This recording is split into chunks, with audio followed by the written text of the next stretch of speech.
Welcome to the Daily Bad News. Today's topics. Tonight, multiple regions face tension, rising tension, uncertainty, and difficult decisions. The United States is deploying troops to Nigeria as security concerns grow across parts of West Africa. Relationships between Washington and Havana remain strained as economic pressures and political rhetoric intensify. European governments are debating long-term financial and military support for Ukraine, assistance that could shape the continent's future security architecture. In the Middle East, reconstruction plans for Gaza are drawing scrutiny over funding, governance, and prospects for lasting stability. And renewed friction involved Iran, Israel, and the United States is raising concerns about shipping routes, energy markets, and the risk of wider escalations. Because tonight, one question links these developments. Who actually polices the world, and who decides the rules? In an era where international institutions struggle to act quickly, individual nations are increasingly shaping events through direct intervention, economic pressures, and security alliances. Supporters argue decisive action prevents instability from spreading.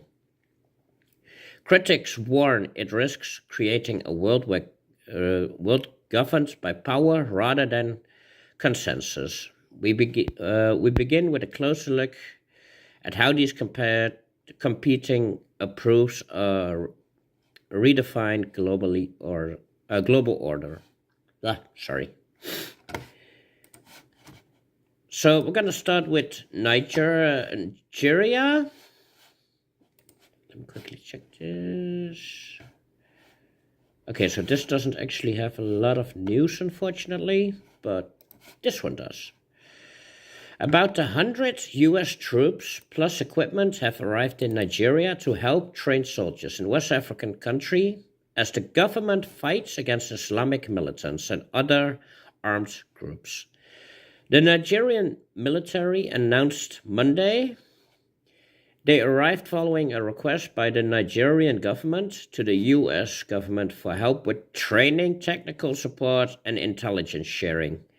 The military said in a statement the deployment follows easing of tensions that flared between the U.S. and Nigeria when President Donald Trump said the country wasn't protecting Christians from alleged genocide. The Nigerian government has rejected the accusation, and analysts say it simplifies a very complicated situation in which people are often targeted regardless of their faith. So we have a few things regarding that. We got this. This is yesterday? No, 2 days ago now. Last month, Islamists kidnapped 300 girls from a Catholic school in Nigeria. 3 weeks ago, they abducted 173 Christians from a church. 2 weeks ago, they executed 170 Christians for refusing Sharia. Last week, they kidnapped a priest. Why is nobody talking about this? Well, we're talking about it now, so let's hope that it can actually get a bit more traction. So this is actually is there an accurate amount of what happened to the Christians in Nigeria? Oh, this is a different person. Whoops, my bad. Not yet, okay. Wait, no, I do have this one open. Yeah. A recent report confirms similar incidents in Nigeria. A kidnapping of plus minus 300 from a Catholic school happening in November 2025, not January 2026. 166 to 177 abducted from churches, plural, in January 2026. Wait.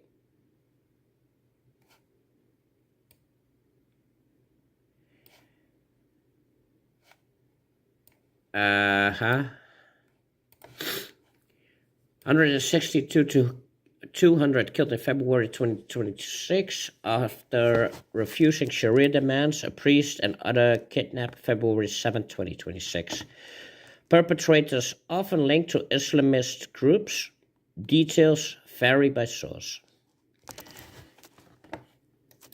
So, is there more? There is not.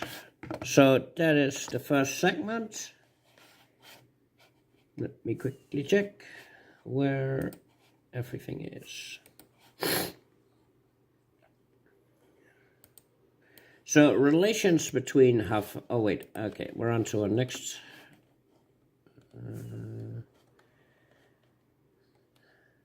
This is something else as of February. So we're gonna go to the next topic, which is of course Ukraine. Bottom.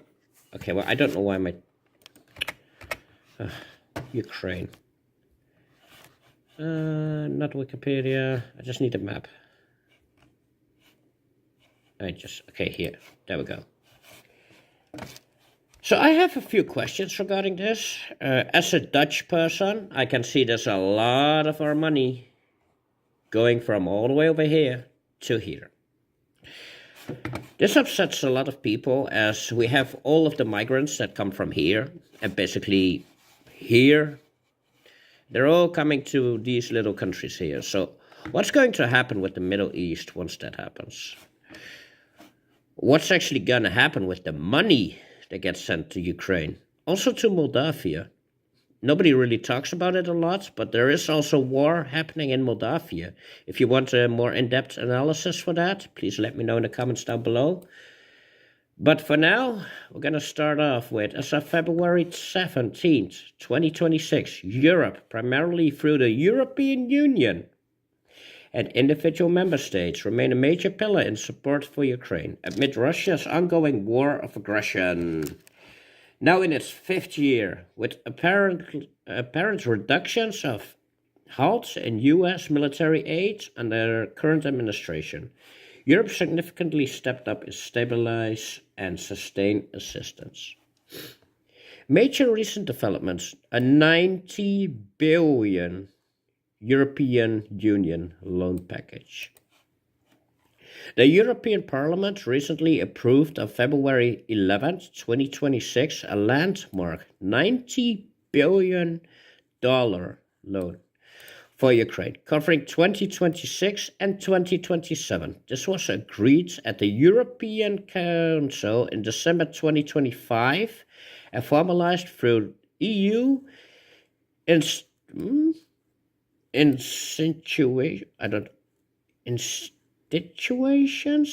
That's a weird word, I'm sorry. In early 2026, breakdown: 60 billion for military assistance, strengthening defense capabilities, producing equipment, with a preference for purchase from a Ukrainian EU, EEA, or, okay, I don't know what all those words mean, EFTA industries to boost Europe's defense base. With a preference for purchases from Ukrainian, EU, EEA, or EFTA industries to boost Europe's defense base? That doesn't make any sense. How does that make sense? 30 billion for macro, financial, budgetary support, helping cover Ukraine's state functions and economic needs.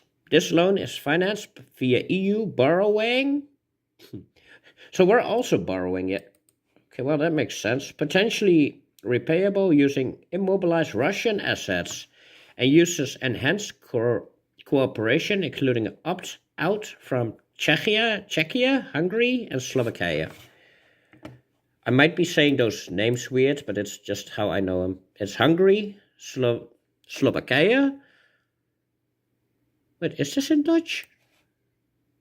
Oh, it is in Dutch. Okay, my bad. And Czech. So these 3 countries?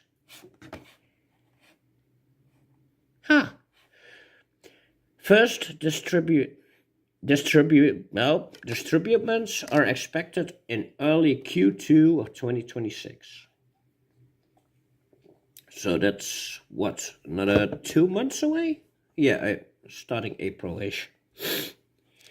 The total EU support since 2022 exceeds 193 billion, including prior military, financial, humanitarian, and other aid. This package addresses roughly 2/3 of Ukraine's projected financial needs for the period and reflects Europe's shift towards a long-term multilateral funding mechanism.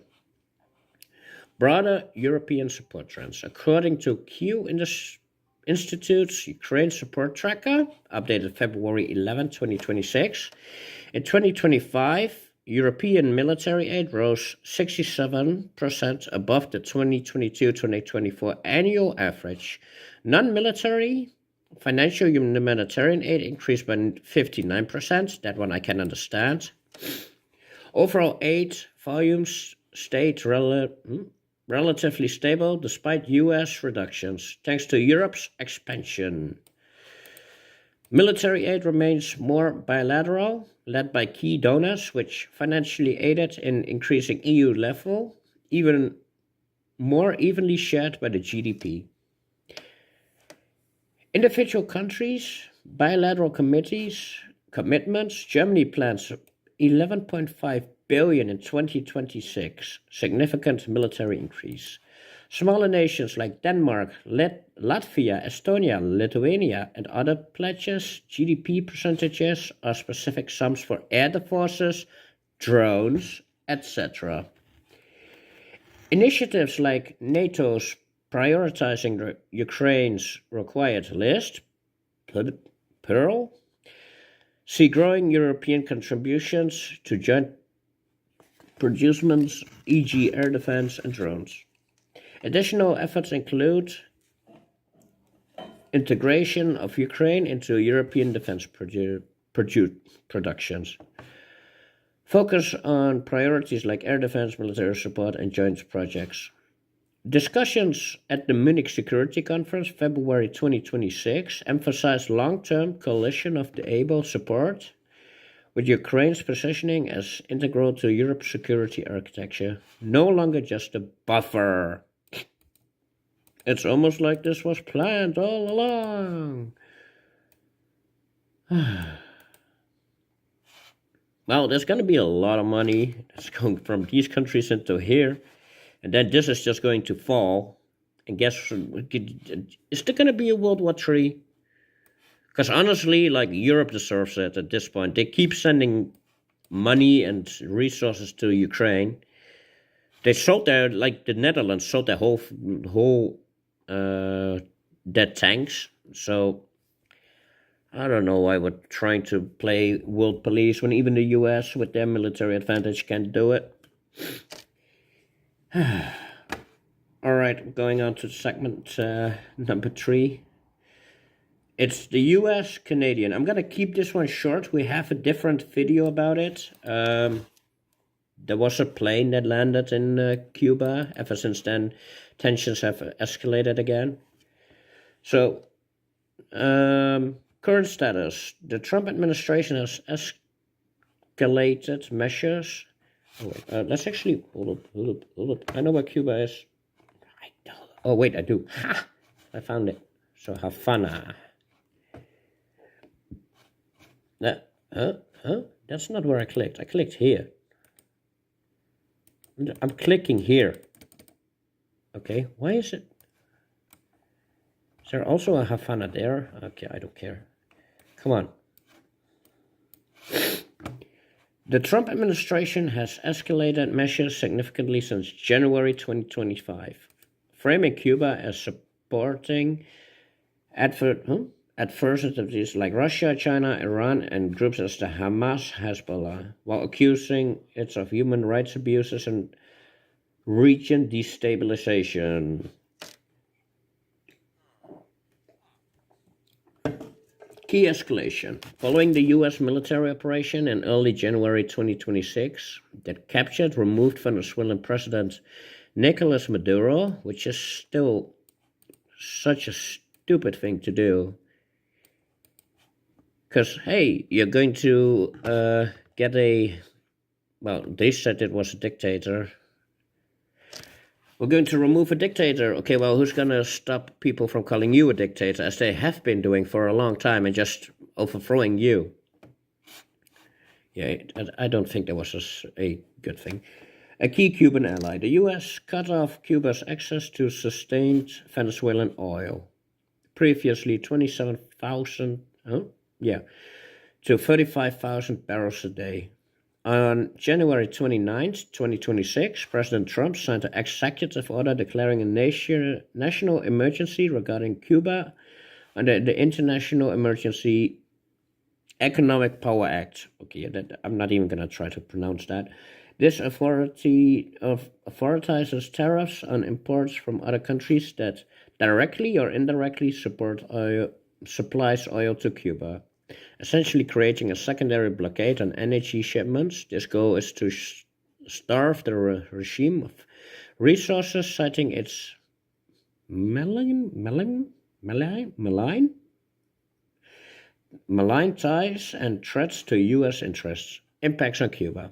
This has triggered a severe energy crisis with long fuel lines, halted public transport, reduced worksheets, blackouts, closed tourist facilities, and broader economic social strain. Cuba faces shortages in food production, medical services, and daily life. So yeah, how do we think about that?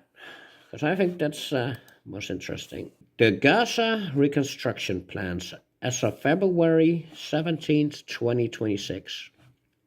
The main plan, Trump's Board of Peace plus master plan, led by U.S. President Donald Trump, he chairs it, involves 20 plus countries, mainly Gulf states like the... I'm stupid, I'm sorry. Here. Here. I'm sorry, I couldn't find it.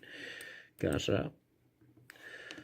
I had something open for that as well. Where did it go? Oh, here. Okay. I found it. Give me 1 second to quickly open this stuff up. Why is everything loading? Oops. Oh no. I broke something. Goal. Demilitarize Gaza. Remove Hamas from power. Rebuild it into the modern area.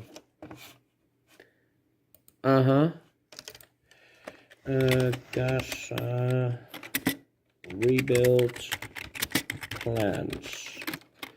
I think you guys should see this, because it is quite interesting how they want to rebuild it. Here, this one.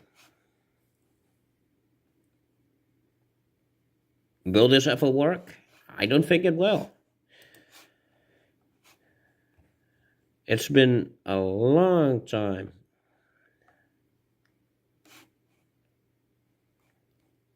Is there anyone that actually thinks this is going to work? Because I don't think there's anyone that is crazy enough to think this will work. Especially in the Middle East. The big picture version, unveiled by Kashmir and Davos, of course.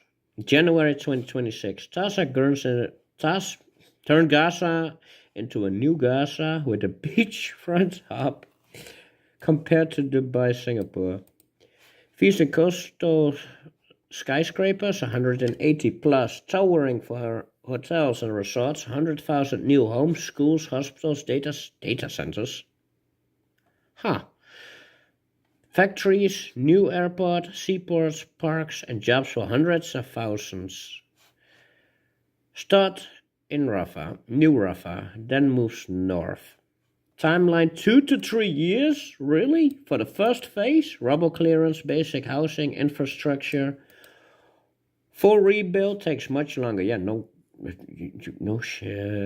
know what. A Palestinian National Committee Technocrats, no Hamas PA members, led by Dr. Ali Shad, will run day-to-day stuff, but it's stuck in Egypt, can't enter Gaza yet due to restrictions. An international stabilization force will handle security. Basically the UN. Who's going to fund that, though? Can we find that real quick? Who's going to fund that?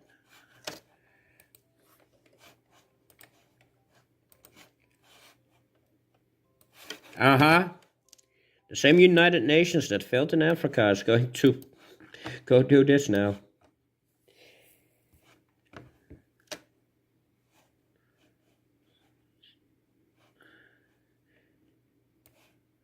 The decision marks new course for the Middle East. Before the vote, representatives of the United States authoritarian text stressed no more paper promises at a lifetime. The force, he said, will deploy on a unified command to secure Gaza's streets, oversee demilitarization, protect civilians, and escort aid through safe corridors. All while Israel faces out its pressure and vetted Palestinian police force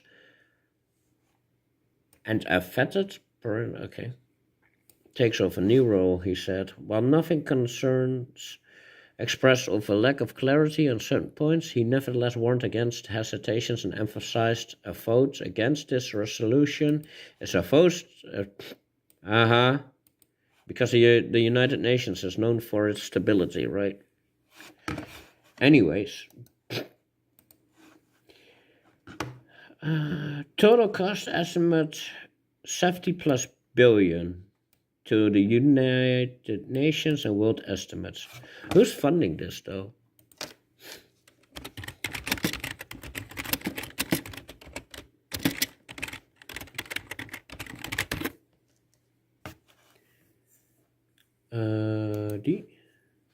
I'm not going to the Telegraph. If you have to pay to read, I'm not going to your site. Oh, of course, it's going to be the UN and EU. Even more money that doesn't go to wrong countries. Oh, go. Okay, well, go away.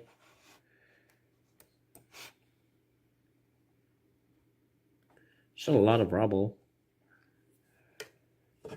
Shouldn't Israel be funding this as they keep bombing Gaza?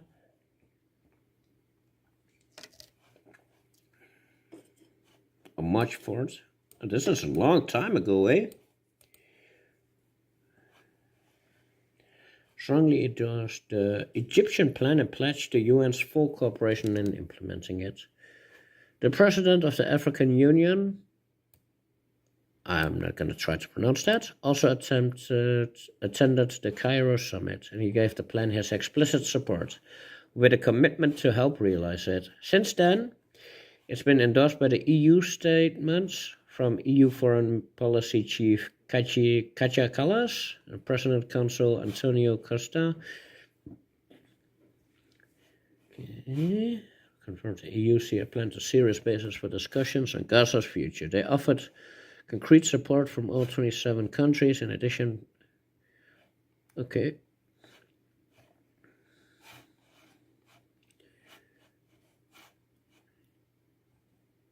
Where is the funding cost? It is obvious that the cost of rebuilding Gaza's town and cities and their infrastructure will be astronomical. Egypt's three-phase plan puts it at 53 billion to be expended over 5 years. The first 6 months of humanitarian relief and the reconstruction program is priced at 3 billion. Phase 2 would involve rebuilding infrastructure such as roads, utilities, and construction. 200,000 permanent housing units will cost. Wait, this is pounds. Why is this in dollars and this one is in pounds? The final phase, lasting 2.5 years and costing 30 billion, aims to complete infrastructure, build another 200,000 housing units, develop industrial zones, ports, and an airport. To finance this 53 billion plan, Egypt proposes establishing an international super trust fund. Let them pay for it. They're the ones that want to do this, right? They don't want to take in the refugees, so they might as well pay for it. The task of reconstructing Gaza is enormous, and 53 billion is a great deal of money. The donors likely to finance Egypt's plan include a mix of international and regional actors. Oil-rich nations such as Saudi Arabia and the Gulf states like the United Arab Emirates have deep pockets and a history of regional spending, including in Gaza. Oh, okay. That might have been my bad then. With the interest in curbing Iranian influence and stabilizing the region, they also expect a key contribution, potentially expecting to provide at least 20 billion initially. A number have indicated that one of the proviso is that Hamas, it has its links to Muslim Brotherhood and Iran, is to have no role in Gaza's redevelopment and future governance. But what about the Iranians or the Gazans? What will happen to them? That is the question we do not yet have answer to. What is this? I don't know. I didn't click that. So what's your thoughts on this? Because I think there's going to be a lot of issues and a lot of more immigration to the West. And I don't know how to feel about that, because yay, we let other people do wars so that we get more people? Huh. And now, Iran, Israel, and U.S. tensions are yet again escalating, because of course they are. Let me quickly check. So, in all of this, you have basically Israel, you have the U.S., and you have Europe being the world's police, in my opinion. Well, we keep saying that it's other countries, right? So, how do we deal with this? I don't know. Is there a way to deal with this? Probably not. Let me know in the comment section down below. And don't forget to like, share, subscribe. Follow me on Twitter, former X, and on Rumble, and on YouTube. I wish you have a great day. We're trying to stay as neutral as we can be. And that's it for today. Peace.